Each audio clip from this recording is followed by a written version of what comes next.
Qui avete la stessa sequenza verbale, poiché tu mi hai consolato e hai parlato al cuore della tua serva. Ci siete? Adesso, se noi torniamo al nostro testo, Dio in veste di chi parla a Gerusalemme? In veste di marito. E quindi qui è il marito che sta parlando alla moglie.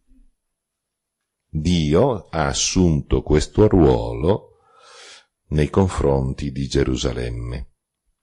Questo è un dato importante.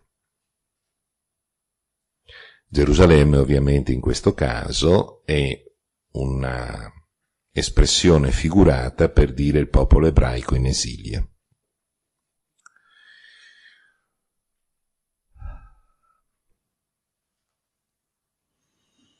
Dunque, perché Dio parla così? Per il semplice motivo che qui Dio, o meglio chi scrive, il profeta, il deutero Isaia, obbliga il lettore a ricordarsi di Osea.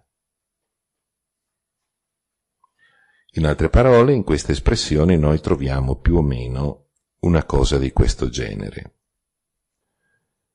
Tu mi hai tradito, io ti amo, non ti ho ammazzato, ti ho solo mandato in esilio perché tu capisca. E adesso che hai capito, poiché io sono innamorato, e spiegherà nella seconda, terza e quarta strofa che cosa farà. Ma la prima strofa è importante per questo primo motivo, e cioè Dio parla come lo sposo del popolo ebraico, come un innamorato. Naturalmente, se dietro c'è il richiamo all'avventura di Osea, c'è anche il richiamo a che cosa si rifà teologicamente Dio per comportarsi così. L'amore sponsale nella letteratura biblica è una delle immagini che viene adoperata per indicare l'alleanza, il legame tra Dio e il suo popolo. Ci sono altre immagini, il pastore e il gregge, il vignaiolo e la vigna. Non c'è solo marito e moglie. Quindi queste varie immagini sono illustrative, ogni immagine contiene qualche cosa, ma ogni immagine non è esaustiva di tutto il mistero dell'alleanza. Ogni immagine serve a far emergere alcuni aspetti, ma se noi vogliamo capire l'alleanza nella sua totalità, dovremmo mettere insieme tutte le immagini. E quindi l'immagine dello sposo, della sposa, del pastore, del gregge, del contadino e della vigna.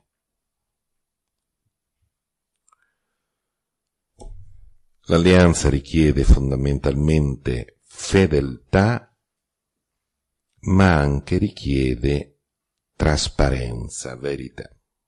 Se tu sbagli, io non posso far finta che tu non abbia sbagliato. E siccome nell'alleanza ci sono sempre con chiarezza le clausole, chi sbaglia paga. Tu hai sbagliato? Sì. Sei in esilio? Sì. Hai pagato il tuo errore. Adesso hai finito di pagarlo, io ti libero. Nella nostra mentalità occidentale questa sarebbe crudeltà, perché se ami una persona non gli fai pagare niente. In Oriente non è così. Il padre ama il figlio, ma guai al padre che risparmia la verga al proprio figlio. Io farei leggere volentieri, soprattutto a certi, non a tutti, a certi genitori moderni, sia il libro dei Proverbi, sia il libro del Siracide, sia il libro del Coelet, tutti e tre. Perché oggi proprio se manca qualche cosa è l'educazione. E il guaio è che questa gente aveva già preconizzato il padre che risparmia la verga ai propri figli nella sua vecchiaia mangerà pane di amarezza.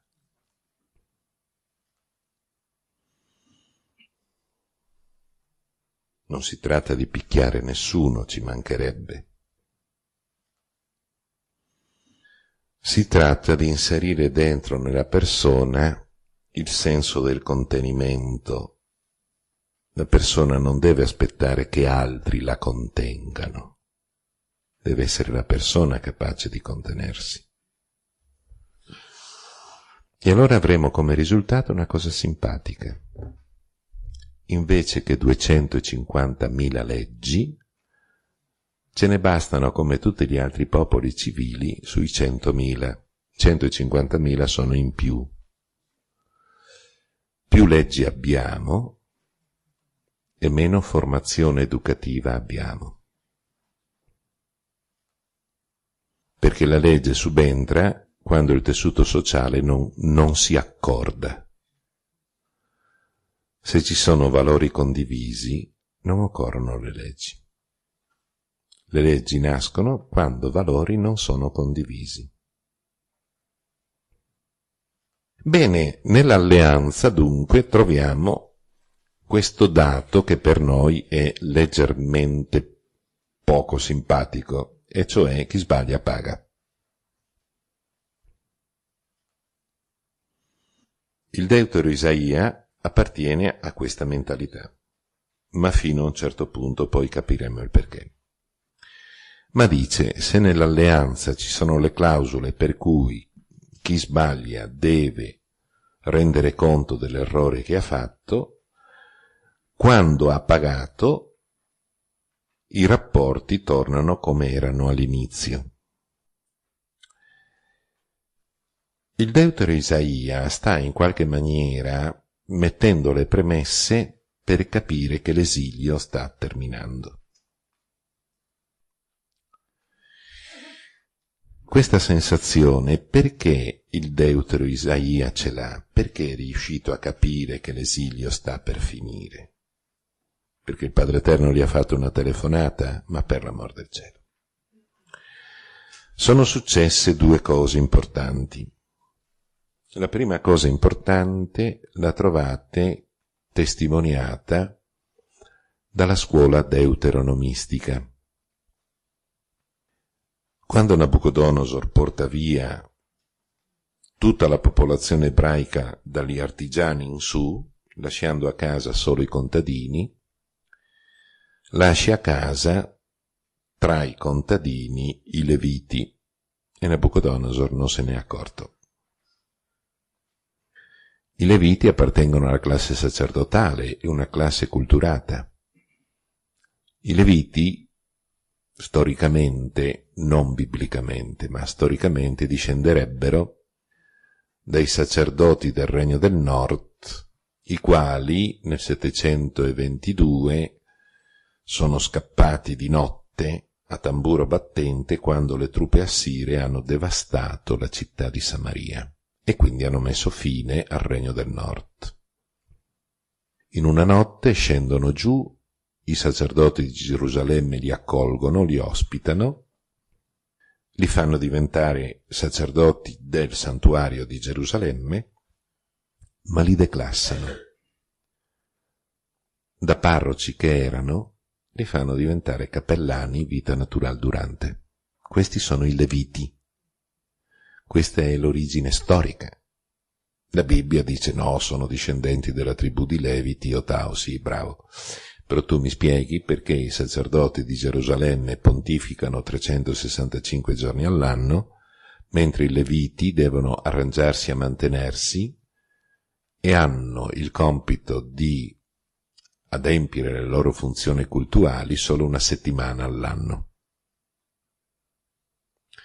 Dunque questi Leviti raccolgono le memorie, quindi tradizioni scritte, gli archivi bruciacchiati della corte di Gerusalemme e le tradizioni orali, le mettono insieme e costruiscono nel VI secolo, mentre i loro colleghi ebrei sono a Babilonia, nel regno di Giuda, Gerusalemme e dintorni, questi leviti costruiscono il primo trattato di storia della storia, che è la storia deuteronomistica, e cioè Giosuè e Giudici, primo e secondo Samuele, primo e secondo Re. Questi libri sono il primo trattato di storia perché l'autore ti dichiara qual è il metodo e ti dichiara qual è lo scopo.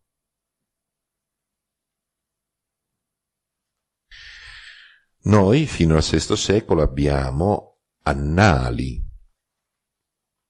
Mi sono alzato alle 6, ho fatto colazione, c'era la corriera che mi aspettava, siamo andati in gita.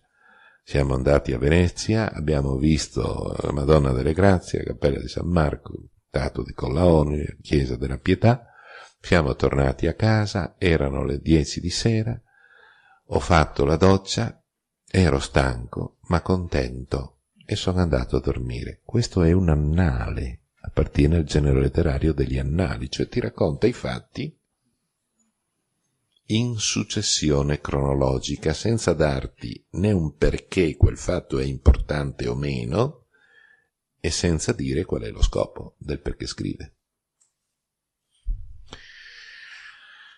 Invece il primo trattato di storia vero e proprio sarebbe questo. In questo trattato di storia noi troviamo proprio nell'ultima parte del secondo libro dei Re, nella parte conclusiva, un fatto abbastanza interessante. Quando un successore di Nabucodonosor sale al trono, si chiama Evil Merodach,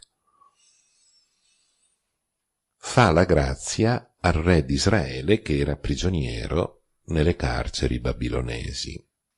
Lo porta nella reggia del re babilonese, gli assegna un'ala e lo fa vivere da re, però ovviamente prigioniero nella corte imperiale, ma lo fa vivere da re. Questa notizia noi ce l'abbiamo nel secondo libro dei Re in circa 5 versetti. In compenso l'archeologia ci ha restituito il decreto di Evil Merodach nei confronti di re Joachim. Una tavoletta. Noi quando pensiamo alle tavolette pensiamo a robettine piccole, no, è una tavoletta alta così, grande colà, dove si stabilisce tutto. Gli abiti che deve portare, le stanze che deve occupare, i servi che devono essere al suo servizio, quante pietanze. Sappiamo oggi perfino che cosa mangiava questo re Joachim reintegrato. La Bibbia non ce lo dice.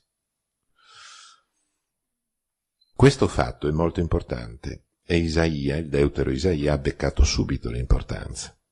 Perché? Se voi tenete presente, cosa che noi facciamo raramente, che nel mondo biblico, praticamente fino a dopo l'esilio, permane l'idea della personalità corporativa, il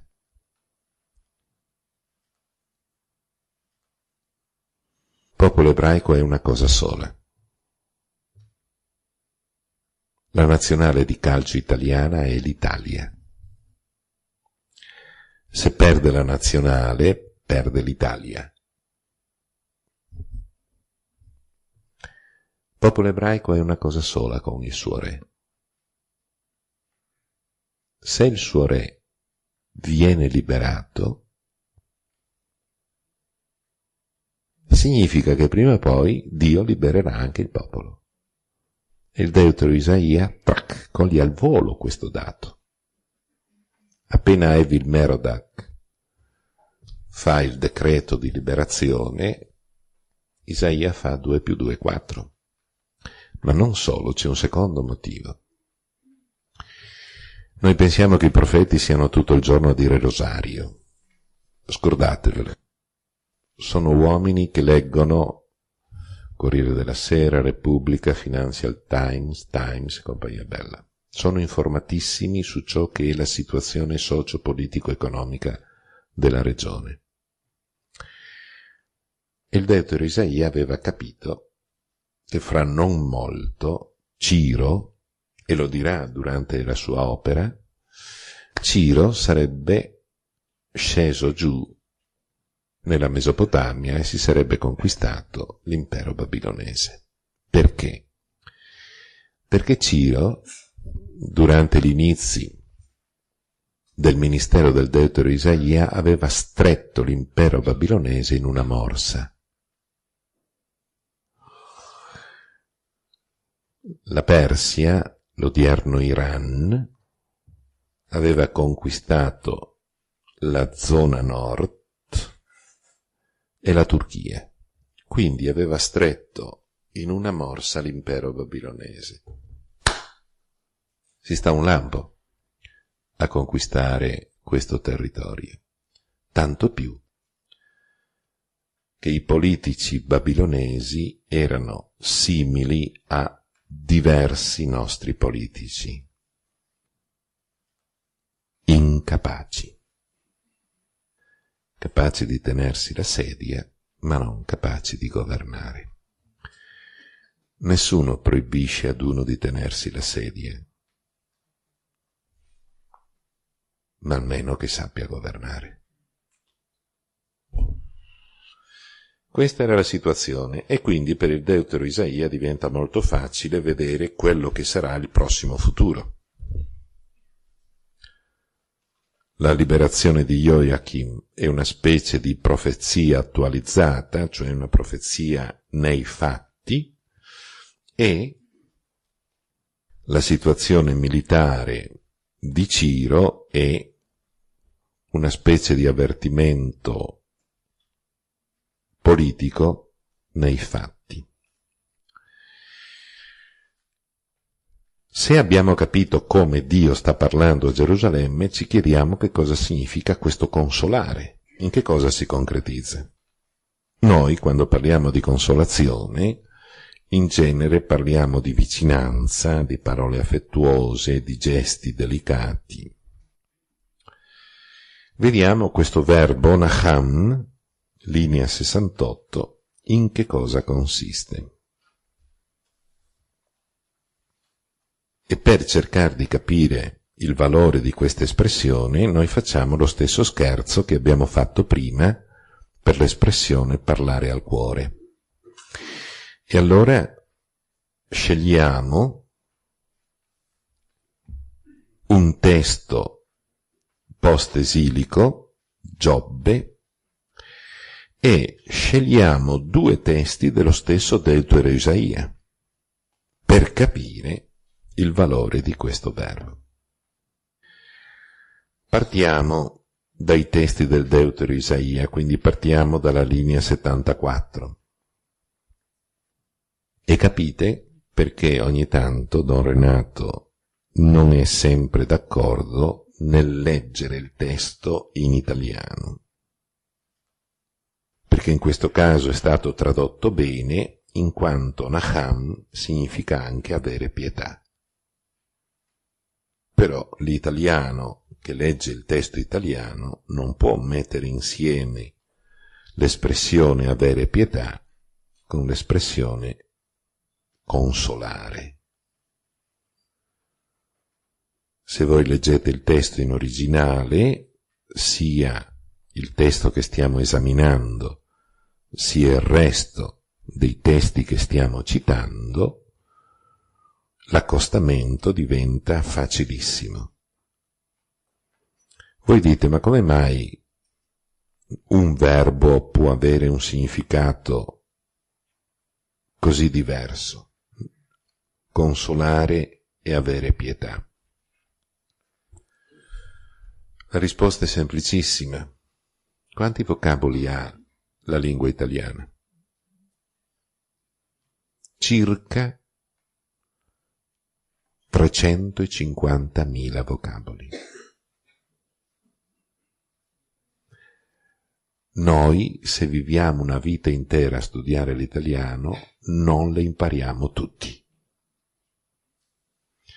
Gli inglesi sono messi peggio di noi, perché gli inglesi hanno oltre 500.000 vocaboli. Perché noi in genere una cosa la chiamiamo con un nome, loro una cosa sono abituati a chiamarla con 4 nomi, che indicano sempre la stessa cosa sotto lo stesso profilo. Per cui, quando uno dice io so l'inglese, vabbè, saprà l'inglese di sopravvivenza o forse l'inglese letterario, saprà fare una conversazione, ma anche lui, come noi, non conosce tutto l'inglese, perché non basta una vita per imparare 500.000 vocaboli. L'ebraico ne ha 15.000. E ciò che noi diciamo con 350.000 vocaboli, loro lo dicono con 15.000 vocaboli. Il che vuol dire che un vocabolo ebraico copre almeno 20 aree semantiche italiane. Ci siamo?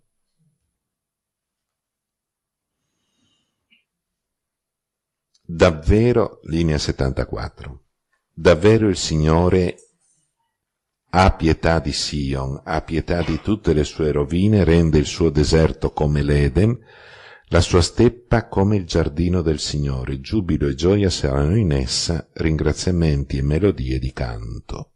Prima cosa che noi notiamo è che questo avere pietà o consolare, nacham è lo stesso verbo,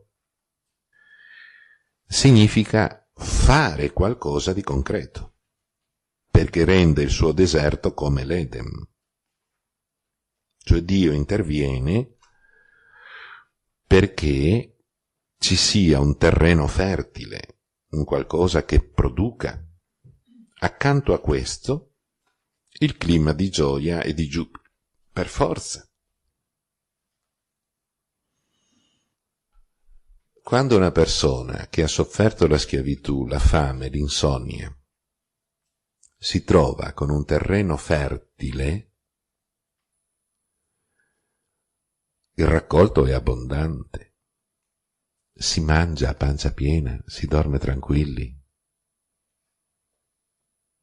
e la persona diventa più serena. Ma questa gioia non è pensata, è vissuta, ma è vissuta perché c'è un fatto concreto. C'è il raccolto abbondante. Perché? Perché il terreno è fertile. E Dio consola il suo popolo facendo qualcosa, rendendo il terreno fertile. Non facendo le carezzine o dicendo parole dolci. Questo è il primo concetto chiaro con cui il deutero Isaia adopera il verbo nacham. Poi c'è un secondo. Linea 77. Siamo al capitolo 52, quindi siamo molto lontani dal capitolo 40 che noi stiamo esaminando. Prorompete insieme in canti di gioia, rovine di Gerusalemme, perché il Signore ha consolato il suo popolo riscattandolo. Se notate c'è una radice che io ho nominato prima per il libro di Ruth. La radice è Gahal. Linea 78. Quella G, quella specie di apostrofo e quella L indicano la radice Gahal, da cui deriva la parolina Goel. Ci lasciamo qui, andiamo a peccare e ci vediamo alle 11 meno un quarto.